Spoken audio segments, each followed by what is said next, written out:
Bien-aimé, to pamboli nzambe. Agradecemos a Deus, Oyo asali biso grâce. que nos acordou a graça.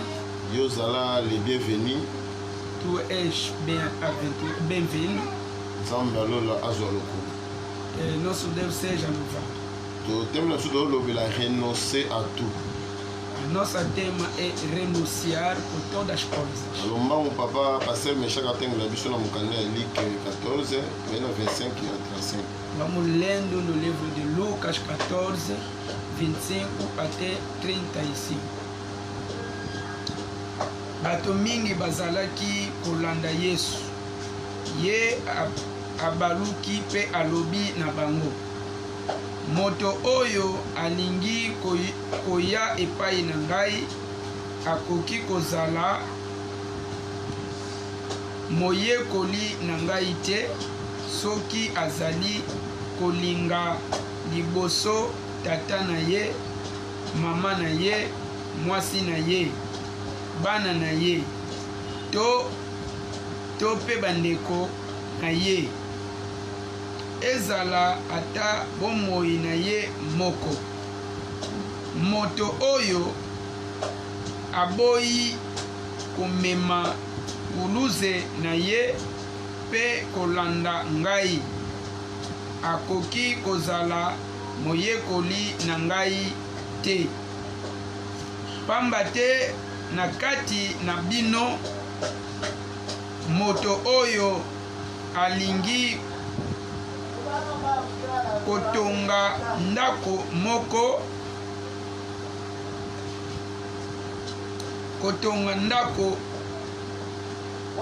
ndako moko ya molai asalaka nini?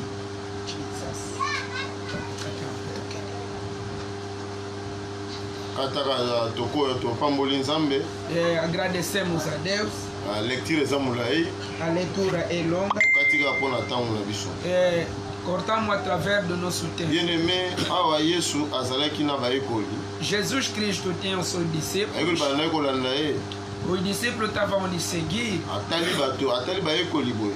Ele olhou os atali fula bato onyo bana kolanda ye. Olhou toda essa gente que estava de seguir. Alobi mutu nyonso alingi alanda ngai. Ele disse que toda a gente que quer me seguir, abandonner, atika papa na ye. E abandonar e deixar o seu pai. Atika mama na ye. Deixar a sua mãe. Atika bandeko na ye. Deixar todos os seus irmãos. Atika bana na ye. Deixar todos os seus filhos. Atika pe vi na ye. E se abandonar toda a sua vida. Ele estava a explicar a gente como é que poderia. Ele diz: se alguém quer construir a casa, primeira coisa, ele faz a matemática. Como ele pode construir esta casa? Como é que ele pode meter a fundação? E estava a explicar também. Tinha um rei. Tinha 10.000 pessoas.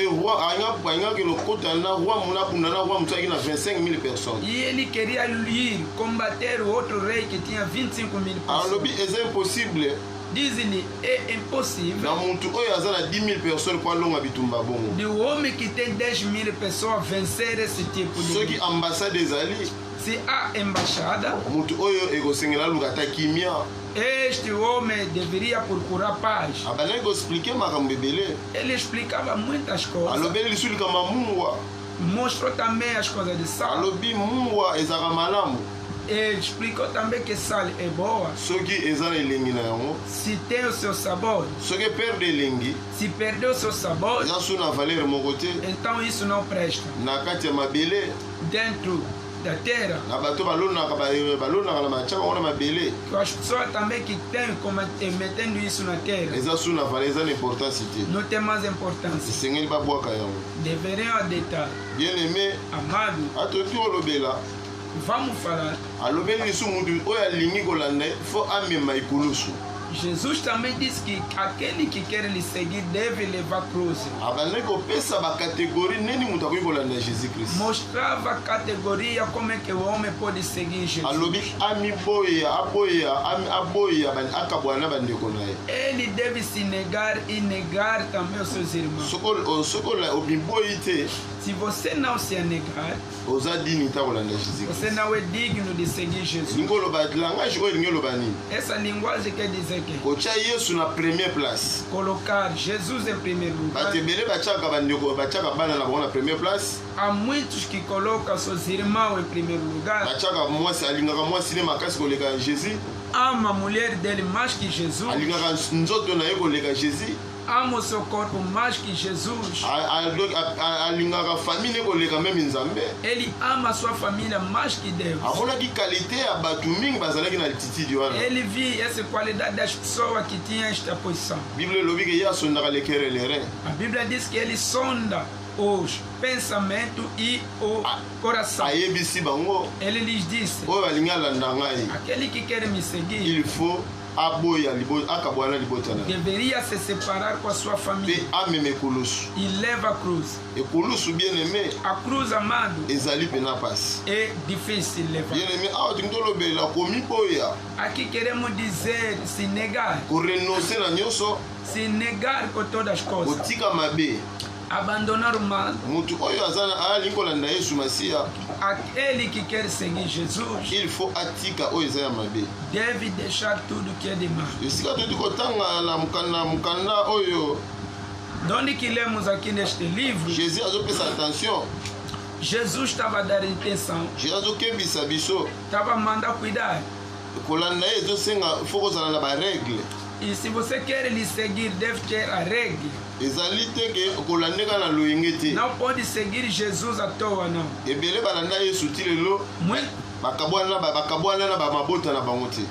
Muitos separaram, quer dizer, seguiram Jesus, mas não se separaram com as suas famílias. famille na bango eza liboso. As famílias são à frente. okomona mutu wana Vai ver que essas pessoas, meme makambo ya eglize seja as coisas de Deus, asutenaka te. ele não apoia. ye aza liboso makambo ya famille ne nana. Ele, primeira coisa, é as coisas da sua família. soki likambo ya famille nasali yango te. Se ele ainda não fez as coisas da sua família, donc ata bosenga eloko na eglize akopesa te. seja que pedir a coisa na igreja, bato wana bazali nano renonce te bien aimé. esse tipo de pessoa ainda não renunciou, nano tia nzambe na première position te. ainda não colocou Deus em donc primeiro nzambe lugar. ayebisaki langage wana ke kotia na première position. Deus queria mostrar que devemos lhe colocar em primeira posição. na Deutéronome 33 verset 9 Deuteronômio 33, verso na 9. epoka Moïse Na época de Moisés, ezalaki na tribu ya Levi. havia a tribo de Levi. Levi abandaki koloba na papa ne na mama na ye Levi falava ao seu pai e à sua mãe: abi je n'ai point vu eu nunca vi, bato abi namonaki nanu te nunca vi bato oyo bazalaki nanu musi oyo basalaki mabe liboso na nzambe. aqueles que fizeram mal perante a Deus. abandaki koexplike alobi ke soki ozongi na exode 34 26 Se voltou no Êxodo 34, 26, Levi azoloba Levi diz: alobi ngai nakabwanaki na bato badoraki bavo d'or eu se separei com as pessoas que estavam a adorar. mpe bafrere na ngai wana nyonso nakabwanaki na bango Eu se separei com aqueles que adoravam os mpe estátuas nabomaki bango. e lhes matei. tribu ya Levi oyo Esse tribo de Levi ebandaki bazoyebisa Moïse dizia com Moisés, babandaki kosala relator ele dava relatório. akabwanaki na peuple oyo badoraki nzambe Ele tinha se separado. badoraki vo. Ele tinha se separado com o povo que adorava o vô. donc mutu oyo alingi alanda nzambe Pessoa que quer seguir a il Deus faut azala lokola Levi. deve ser como Levi. il faut se séparer Ele deve se na separar bato mabe com as pessoas más. bato badoraki vo babongaki na kati ya désert. Os que adoraram estátua que perderam no deserto. yo soki okabwani na bato mabe tu já se separaram com as pessoas má, entourage neza ndenge nini otorendoreko. soki oza toujours na kati ya mokili Se você está no mundo, oza na makambo oyo ezosepelisa nzambe te estás com as coisas que não está se alegrando a Deus. oza dignité ya kolanda nzambe Você não é digno de seguir a Deus. oza dignité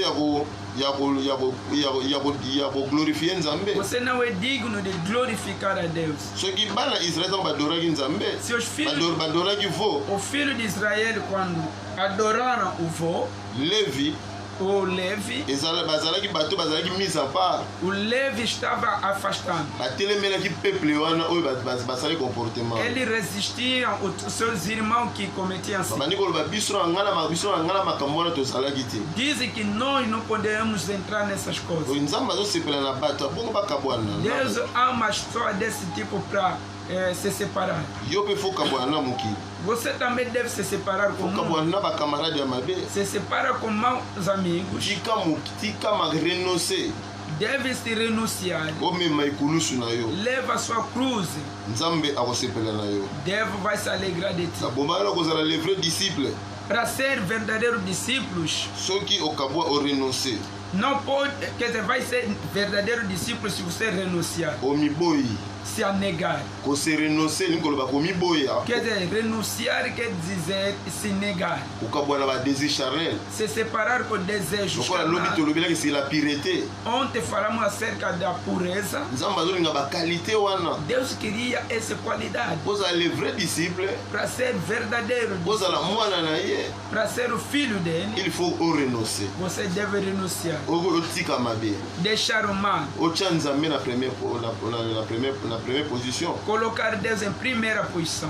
yesu aye koyebisa biso tomema ekulusu Deus disse para nós levar a cruz. ekulusu elingi koloba kaka A cruz significa, ezotalisa biso chemin ya rejet quer dizer, é o caminho de rejeitar, ezali chemin ya honte é caminho de vergonha, ya souffrance de sofrimentos mpe ya pauvreté e da pobreza ya solitude e da solidão, ya trahison da traição, même à la mort até a morte. mais mpo na amour ya christ Pelo amor de Cristo, biso fo tomema ekulusu devemos levar a cruz. ekulusu elingi eloba eloko mosusu te bien aimé A cruz não quer dizer outra eza coisa. bakritike oyo tozovivre na mokili É oyo as críticas que estamos a viver, badéception a decepção, kozanga falta. bato ebele bazolinga comporte bazolinga attitude oyo te Muitos não estão a amar nesta posição. nzambe azosepe jésus christ azolinga bato bakolanda ye Jesus quer que as pessoas que vão lhe seguir batambola na chemin oyo atambolaki andar no caminho que ele andou. jésus christ azalaki humilie Jesus Cristo foi muito humilhado, mais andimaki yango mas ele aceitou. jésus christ Jesus Cristo, azalaki toujours maltraité ele estava maltratando,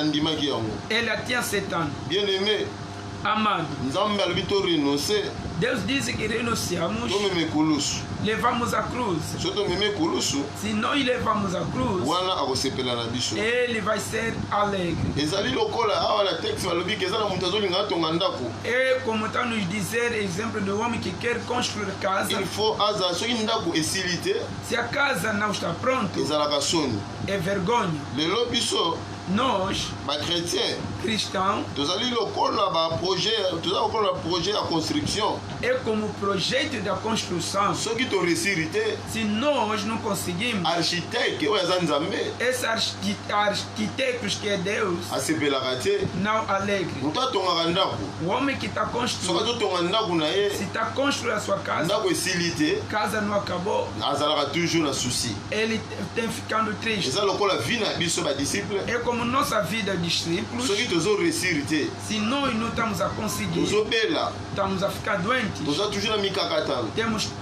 dificuldade. nzambe na biso asepelaka te Nosso Deus às vezes não ezali guerre moko totale é uma guerra total. biso esengi tozala toujours na torenonce mpa na nzambe Nós devemos renunciar a Deus.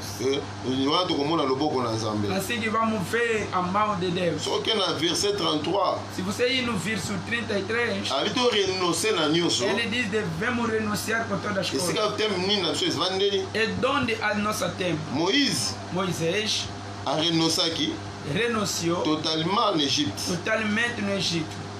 na mukanda Hébreu 11:24 no Hebreu 11:24, arenosaki ele renunciou na nyonso por todas as coisas, na makambo nyonso ayaki nango por todas as coisas que ele vinha com ele, politiquement politicamente, na religion Égypte. religião do Egito, Donc na vie nyonso oyo abandaki kovivre nango kuna toda a vida que ele estava na levando, renomination nyonso ya Égypte toda renominação do Egito, aboyaki yango ele tinha negado. akomprenaki aeleve nzambe ya Israel Ele queria exaltar o Deus de Israel, alingaki aeleve nzambe ya Abraham queria exaltar o Deus de Abraão, aboyaki biloko ya Égypte. anegou as coisas do lelo Egito. osi orenosa na biloko ya mokili Será que você já renunciou com as coisas do mundo? ozalaka toujours na basentima ya mokili. Estás a viver sempre com todo o Biblia elobi desejo. biloko nyonso tomona na mokili na biloko nango A ekoleka Bíblia diz que o mundo com suas coisas vai passar. linga orenonse na nyonso Deve renunciar com todas as coisas. nzambe akolinga azala na yo Deus estará contigo. olanda yesu masiya bato bele balandi ye bato fule elandaki ye bazolanda yesu. Muitos seguiram Jesus. yesu ntango apesi condition oyo Quando Jesus deu essa bato condição, balobi anzela eza ya pasi as pessoas entenderam que esse caminho era de mal,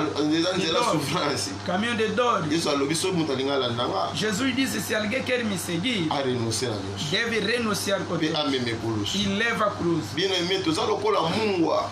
Nós somos como sal. il faut mungwa eza pureté tolobelaki O sal é a pureza. soki motu kati na biso mungwa il faut togarde pureté po togarde elengi Devemos guardar a pureza para guardarmos o nosso po sabor, tozala utile. para sermos úteis. soki torenonce il faut togarde identité. Se nós renunciamos, devemos guardar a identidade. soki togarde yango te Se nós não guardamos, tokozala moins utile mpa nzambe. então seremos sem úteis. considération ekozala te Não haverá consideração, même na société seja na sociedade, même na mokili seja no mundo. bato bakointeresse biso te. As pessoas não vão nos dar conta. togarde pureté Guardamos a pureza oyo tolobelaki lobi que falamos ontem. oyo ezali estati nzambe asepelaka É os estatutos que Deus oyo eza gosta. bakalite nzambe asepelaka São as qualidades que Deus oki ama. nzambe azosepela bato baza pire Deus está a gostar os que estão puros. oyo bagarde na sainteté na Que bango estão a guardar a sua santidade. bato wana nzambe akosepela na yango. Deus vai lhe amar. mungu eza na elengi O sal que tem alegre, bato nyonso basepelaka na yango. que tem sabor, as entourage no pessoas vandi amam. epesa bato elengi. Onde está a alegria nas na pessoas? famille epesa bato Na elengi. tua família dá alegria. bato bana koyimayima te mpo oza As chrétien pessoas não podem murmurar porque és cristão. malgré tozotraverse baperiode dure Seja que estamos atravessando um momento dor, mais togarde toujours doloroso, fidélité na nzambe guardamos a nossa fidelidade a Deus. wana nde nzambe akosepela na biso. Deus vai nos ajudar. oyo ezalaki lilendisi Isso foi a nossa exortação. renoncer à tout. Vem renunciar com todos. tika baposa ya nzoto Deixa o desejo carnal. tika makambo ya bakutime Deixa as coisas do costume. tika biloko oyo nyonso nzambe azosepela te. Essas coisas que Deus não alegra. longola Deixa. baorgueil Deixa de orgulho. tia nzambe na première position. Coloca Deus em primeira parte. soki otiaka nzambe na première position te Se você não coloca Deus em primeira tia ye na parte, première position. lhe mete na primeira parte. abandonne vie ya kala Abandona a vida antiga tia yesu kati na yo. e coloca Jesus. tolobelaki na tua lobi vida. bible elobi mpona lobi revêter jésus christ E revêter le seigneur. Paulo diz que revestimos o Senhor. olata yesu elingi koloba parole na ye Devemos revestir a sua to palavra, bana obeir na maloba na ye obedecer na sua wana palavra. tokozala bavrai d'ici. Vamos ser verdadeiros discípulos. renoncer na manyonso Renunciamos com todas as renoncer na kindoki renunciar com feitiçaria, renoncer na bavia ya masanga com a vida de bebedeira, renoncer na kindumba na prostituição. renoncer na lukuta Vem renunciar com a mentira, renoncer na orgueil no orgulho. renoncer na nyonso oyo nzambe azosepela nango Vem renunciar com as coisas que Deus não está mpe levando. mema ekulusu no chaque jour Leva a cruz todos os dias. ndima souffrance Aceita sofrimento. bible elobi banyonso bandimi ngai A Bíblia diz: todos que me seguiram, persécution tribulation ekolanda bango perseguição, a tribulação vai eza seguir. chemin jésus alekaki É o caminho que Jesus passou. meme ekufa ye eza possible tondima yango Seja a morte vem, devemos meme aceitar. maladi ndima yango Seja a doença vem, devemos ozonga aceitar. nsima te Não volta boni atrás. batrahiri jésus christ Quantos que traíram Jesus, basalela nzambe ebele muitos servos de Deus, bakoti na baloge entraram no loja. nzambe na biso O nosso Deus asimba bondima ya basali na ye. Segurar a fé dos seus servos. Tokomi na biso na suka. Chegamos quase ao fim. Tolobelaki renoncer. Falamos acerca de renunciar e levamos a cruz. Nzambe anasusi tobonga akosepela. E Deus necessita que nós sejamos soki bavi na biso ezobonga te. Se nós não mudamos a vida, aza lokola constructeur. Ele é como construidor. Aomona ndako esili te. Ele é como pedreiro. Biso badisciple toza lokola ndako. Nós somos como casa. Moto atongaka. O homem que tem construído alingaka fa koma achever gosta de chegar até o fim. Soki ndako ekomi inachevé. Se a casa está e quer dizer, não acabou de construir, então o construidor, o pedreiro senta-se pena. O construidor é Jesus Cristo. O construidor é Jesus. Ele quer para você manter, nascer, viver bom, ter equilíbrio na tua vida e ser restaurado. E nosso Deus abençoe. Estamos no fim. Nosso irmão Michel vai orar nesta palavra. Senhor Jesus, mais uma vez, muito obrigado, papá, de nos ter pregando na sua palavra. Esta palavra é muito útil para nós, que devemos renunciar.